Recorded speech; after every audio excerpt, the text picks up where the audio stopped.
Now it's time for our Outside the Pegs interview, and this week I've got one of the most decorated sidecar passengers of all time with us. On the 500cc sidecars, he's the 2014 European champion, and he's also a 6 times British champion, and he's also a 4 times British Masters champion on the 1000cc sidecars, and he happens to be the reigning champion as well. He's one of only 3 men to have ever won the British Masters with 2 different drivers, and he's the only man to have won the British Masters and the British 500cc Sidecar Championship in the same year twice. So my guest this week is Liam Brown. How you doing, Liam? Yeah, all good, thank you. Thanks for joining us, mate. We're going to sort of talk about a lot of different things to do with your racing career, because obviously lots of people will be really interested with all of the different moments you've had. I guess you've had a lot of moments in the sport that we'll want to sort of hear about. Well, it's... yeah, I guess so. In that aspect of it, I've always left myself open to ride whatever I can, really. Yeah. So first of all, I think we'll start right at the beginning, and I think that most of us realise that you're involved with the Winterburn family quite heavily, but is that where it all started for you with the Winterburns? Yeah, that was my first ride was with Chris Winterburn, which is Rod's brother. And it quite a weird story, really. My van broke down, and he said he'd fix it as long as I passengered for him. And that were as far as it got, and then I ended up riding full time then. And then you had a couple of rides with Chris, and I think you rode with, was it Colin Pardo for a bit as well? Yeah, I did a season with Colin Pardo, and then and then I was giving up at that point, and went to join the Marines, and every time I got a little bit of leave, I ended up riding with Rod, and then went full time with Rod after that. Yeah, and obviously, as I said in the intro, you've won an awful lot of titles, and so which one of those titles is the one that you rate the most, the one that you rate the best? It's hard to tell, really. It's obviously I loved like the first one, which my first ever one was the Masters in 2011, and then a couple of weeks later was the 500 British final, which was only my second time on the bike. The first time was the week before. Yeah. So they were like stuck in the brain sort of thing, and then obviously the European final. Yeah. With no other Brits doing it, that were a sort of a big achievement. Yeah. How did it come about that you ended up on the 500 sidecar? I'd sort of seen that Josh was struggling with swapping passengers like every week, different passenger for abroad, whoever he could chuck on to ride over here. And I said he was there at the Masters, and he sort of like helped us out a little bit at the Masters, just there pushing the bike about and things like that. Yeah. And after I'd finished, I just said, like, if I don't know how or what to do on them, I said, but if you want an hand, I'll give you an hand anytime you want. Yeah, and then what do you know? Like 6 titles later, well, 6 British titles later, and yeah, you've obviously got quite into it. Do you have a preference which one you ride? No, I don't. It doesn't affect me really. I sort of I like the 1000. I think you get like a bit of a bigger buzz from but I think a lot of it's to do with like the noise and the initial pull. Yeah. Because the speed when you actually, you don't notice when you're on them, but like when you look at lap times and things like that on certain tracks, like the Swingfield track, for instance, me and Josh was a second quicker in lap times than Mark Costa was. Yeah. So it is deceiving sometimes, but until you really get into it and understand it, you wouldn't actually notice. Yeah, and I mean, I think a lot of the sort of people that watch, I think because of the noise, I think they probably seem to pull harder, don't they? The thousands, they probably pull on your arms a bit more. I'd have thought. If sometimes not, I'd say, because like you've got your 4 cylinders and you've got a lot of spin, whereas the 500s are built for they're all like just a single cylinder, so it's just all like torque all the time, so it's constantly pulling. Right. Oh, okay. But I suppose that again will just depend on how you've got your bike set up or how you want it set up to that rider, really. Yeah. And obviously, like it's quite a few seasons now, you've sort of juggled your time between the 1000s and the 500s. Do you find it hard to sort of keep focus on, because some meetings you're doing both, aren't you, in one meeting? Do you find it hard to keep your focus on, what you're doing? No, not really, because if 9 times out of 10, if it is with like Josh on the 500 and Gaz on the 1000, then I know what both riders are going to do. I know what, like Gaz, for instance. I know he trusts me and I trust him, and it's really easy flowing sort of thing. It's like you don't have to. There's no pressure. You don't have to put any sort of effort into. I think once you start putting too much effort in, and then that's when it starts hurting. Yeah. And Josh is the same. I can sort of just jump on, and I know what he wants. I don't always give him what he wants, but I know where he wants to go. But I have my ways of where I want to go as well. So. Yeah. So that 2014 European final obviously is something that people are going to talk about for a long time, I think. What do you remember about that day? Finishing 5th in the first race. That was a bit of a downer. And I remember somebody coming up to us after the first race and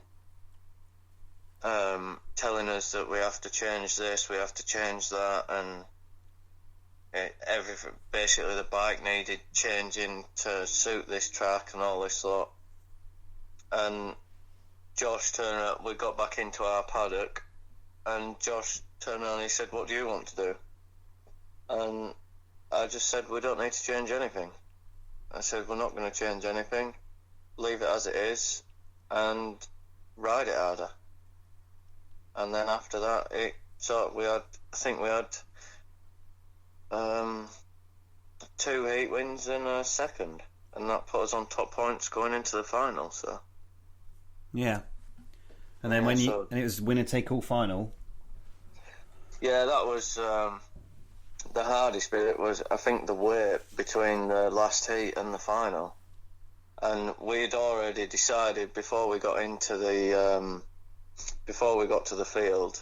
We said like driving in the morning together, because it was our first European that we'd been to. We said if we do get chance of a pick of gate in the final, if it's available, we'll go red. And when we made the final, we never even went up to have a look at the start positions or any of the other gates.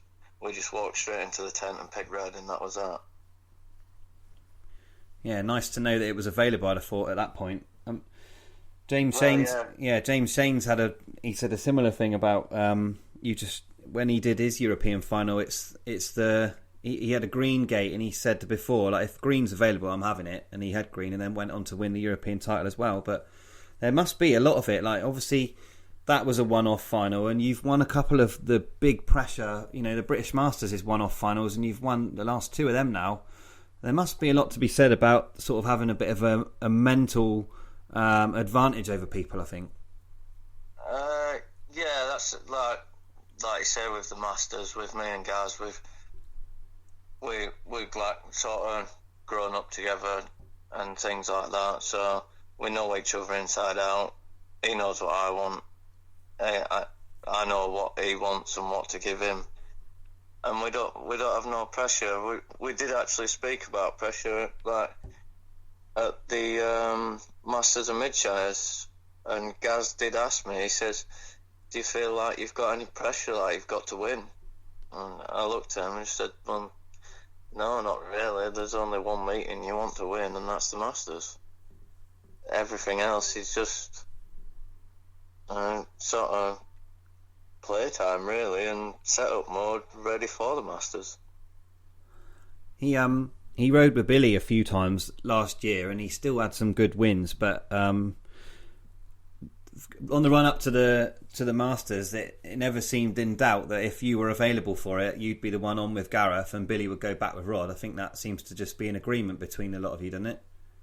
Yeah, we've always. I think, to be honest with you, I think Billy was a bit upset by it by the time they found out about it. But yeah, it's sort it right from day one when I was riding with Rod. Me and Gaz, we built his first bike just off bits that we'd found in Rod's garage, and we built it in his little garage without Rod knowing. And then he came home one night and seen us like building this outfit together, and yeah, and then it just went from there, and we were always going to ride together from that point. Yeah. And the first meeting that Gaz did, we actually we did that together, which I think was a Bugler meeting. Yeah, and it were an eventful day. It was funny. We did end up winning it. Yeah. Yeah, he was very fast from the moment he got on one, I think, for driving one. He was really quick. But he's obviously, they all still live up in Yorkshire, and you're not in Yorkshire anymore. You live down in the West Country in Cornwall. And do you find that it's hard? I mean, I'm from this from Cornwall, Devon as well, and it's a lot of travelling, isn't it? I don't know how you find it being away from them all. Yeah, that is a big struggle with it, because like, there's never sort of a halfway point or things like that. It's not too bad riding with Josh, because that 2.5 hours from here to Josh's, so that's not too bad. But then, like, every time I've got to go or meet Gad, I've just got to drive to the meeting. Yeah. So. Yeah, it's not as glamorous as it might seem, I think, sometimes when you're sat in a McDonald's eating on your own or whatever it is you're doing. Yeah, that's it. Well, I tend not to stop. I hate stopping. Right. So I refuse to stop. When I'm on my own, I just refuse to stop. I will drive all the way there and all the way back, no matter where it's from. So last year, obviously, you rode with Gareth, rode with Josh. You had a couple of goes with Mark Costa as well, and you've jumped on with a lot of, some of the best, really. Mick Headland in Australia as well. So of all the drivers you've ridden with over your career, which one do you think's the best one, sort of the best one to have ridden with, and then the one that you think is the best outright driver? That's a tough one, really. I don't really know, because they've all, like you said, they are the riders that I've ridden with have all been top of the game at some point in their lives, sort of thing. So I don't really know. You got a tough choice. I mean, you got Rod and Gareth, both brilliant. Mark Costa, obviously, we know is one of the best. And then I think you've ridden with Rob Wilson as well, haven't you, a few times? Yeah. Who's another brilliant rider. Riding with Mick Headland as well, because it was. Yeah, I went to Australia with Rob and then ended up staying out there on my own. Yeah. How did you find that with Mick Headland? A lot of people told me I was crazy. And that he can be a bit of a nutcase and things like that. And I said after I'd got on the first time, I thought, well, to be honest, I don't feel any different to riding at home with like Gaz and Mark. Yeah. But yeah, it's a tough one really, because they're all. I suppose every rider suits a different track as well, so depending where you go with them. Yeah. You always seem really laid back about it all, and like, does it never faze you? Like, if you've got to ride with, I know that you rode with Terry Saunders, and obviously he was fairly new to it and hadn't really ridden a lot, but like, it never seems to faze you very much riding with someone who's perhaps not as experienced. No, like Terry asked me if I'd do it, and me and Terry are like really good pals, like, so I'd no bothering saying yes to jumping on with Terry and stuff. Yeah. And same again with like Gary Shearer. I rode with him as well, and it's just, I think a lot of people like think too much, and like from a passenger, you'll know yourself, like you can actually control the bike more than what they can. They just, always the driver does, I think, it depends how fast they want to go. Yeah. Yeah, I think it's a lot more crucial on like the 500. Like, that's where Josh sort of doesn't get his own way, because I can put it where I want, not where he wants. Yeah. Whereas the 1000, it's a bit sort of 50-50 with it, I think. Right. I think that a lot of people do overthink it. I think that's probably why I packed it all in, to be honest, is you can overthink things a little bit. But you know, like, is there anyone out there, you don't have to name them, but would there be anyone who you'd say no to? You don't have to name them. Probably not, No. to be honest. No. Well, I think just depends how they are, like, with me, sort of thing, I think. Yeah, like off the bike more than. Yeah. Yeah. I'll try my best to get along with everybody, but some people just don't want to be got along with, do they? Yeah, I think that you know, lots of people who would have you. I know Gary Shearer. I can't remember if I spoke to him when he rode with you, but certainly when he had Billy on the back, he was, you know, he put a lot of pressure on himself, and he said, you know, this is the day now. I've got to make this happen because I've got the man on the back for the job. And yeah, he would have been the same with you on the back, I'm sure. And I think that anyone that would get, you know, someone with your sort of pedigree on the back would probably come with a little bit of pressure if they're not used to that. Yeah, maybe so. I suppose it's just like you say. You shouldn't. I don't think you should have to have any pressure whatsoever. Just go out and ride your bike. Yeah. And ride it to what you can ride it to, sort of thing. Yeah. Well, you got a big season for 2020, Liam. You got all sorts going on. I think from what I've heard, you've got about 4 or 5 different things going on. If the season ever gets going, of course. Yeah, that's it. Yeah, that is true. Yeah, I've got a busy season this year, so we'll just, like I say, I hope it does get going. I'm ready and waiting for it now, really. Yeah. So you've got, obviously, you're on with Josh for the 500 sidecars, and obviously wanting to, probably thinking about like European final. I'd have thought would be the highlight for there. And then getting the British back as well. Okay, yeah, at Ledbury. Yeah. And then the 1000s, you're back on with Gareth. Yeah. And then hopefully we've sort of had like a little talk about that, and we just got we're looking forward to the Masters and things like that. Yeah. But there's a few records available for you this year. I don't know how much you keep up with it all, but there's I've seen it. Yeah, there's a few. That's why me and Gaz have spoke. We've sort of said, like, if we do manage to get it in bag again this year, then we'll only be like the second people to ever do 3 in a row. Yeah. And then I think I'll be the top passenger on there as well. So after that, I think we can sort of call it quits and just say we've had us fun now. Yeah, definitely. I think so. You're on the Speedway as well, aren't you, for 2020? Yeah. I jumped on with Mark Tyrrell, which I now work with, and managed to like talk him into getting his bike back out again. Yeah, and you had a go at Manchester at the end of last year, and that went really well. Yeah, we had a good day there, and Matt enjoyed himself, which is a bonus because that's all he wanted to do. He wanted to go there, enjoy himself, and not feel like the same sort of like the pressure. Yeah. And he says that's why, probably one of the reasons why he gave up. He wasn't enjoying himself anymore. It was just he had to win. Yeah. Yeah, he's really nice bloke, Matt, and he did really used to beat himself up quite a bit. I can remember he used to sort of beat himself up over it quite often. So, yeah, I do hope he does. A little bit of your laid-back attitude, I hope, pays off with Matt, and then he can have a really good season. But you're also driving an outfit as well, is that right? Yeah, I've managed to get myself an old and new, and which they do. Well, it was called the shitbox.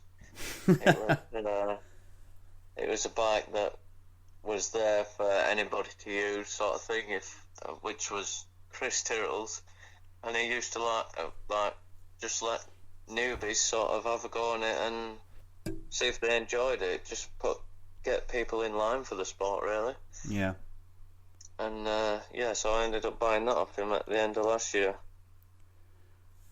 So a bit of driving as well. So yeah, when we say busy season, I mean that's crazy. There's so much going on, but yeah, best of luck with it. Now, the last thing I need to talk to you about, hopefully we can put it to bed, because I said to you just before we came on, I said I'm going to have to ask you about this, Liam. You know I'm going to have to ask you. Last year at the British Championships at Chelmsford, of course, we had an incident, I think we'll call it, in the last race, in the final, basically, in the 500 sidecar final, and you were sort of in amongst the whole incident. So really, I just want to get your point of view on it, really. What happened in that British final at Chelmsford? Well, it was, I think, everyone had sort of had a good day. A little bit of argy-bargy here and there, and bits and bats, and then the big final came along, and we was leading the final, and then I felt like we had like a bit of a unfair move put on us, which the other team disagrees with, which is why it led to me getting a ban. And then that got that was lifted, which upset a lot of people, and still upsets a lot of people. But you were back in time for the Masters was the big one, I think, wasn't it? It's making sure that you were ready for the Masters. I made it back for the Masters, and as I said to you on the podium there, I managed to put everybody in silence when we was on the podium, which probably upset a few more people, but I'm one of these people that just I don't listen to what everyone else has got to say. They can slate me and slag me off as much as they want, but I'll still be smiling and waving at everybody at the end of the day. They'll only get more upset than what I will. Yeah, well, hopefully we can get on with 2020 season and we can have the British Championship at Ledbury, and then hopefully we can forget all about what happened at Chelmsford last year. But I said that's it. I'm just gonna put things back right. Get this virus out of the way now, and then once this is out of the way, get the season going, and then hopefully, like you said, get the racing underway and get my British title back. Yeah, brilliant. Well, Liam, thanks very much for joining us. Hopefully we'll see you soon racing, but if not soon, then look after yourself and your family, and make sure you're all prepared for racing when it does finally start. Yeah, same to you guys.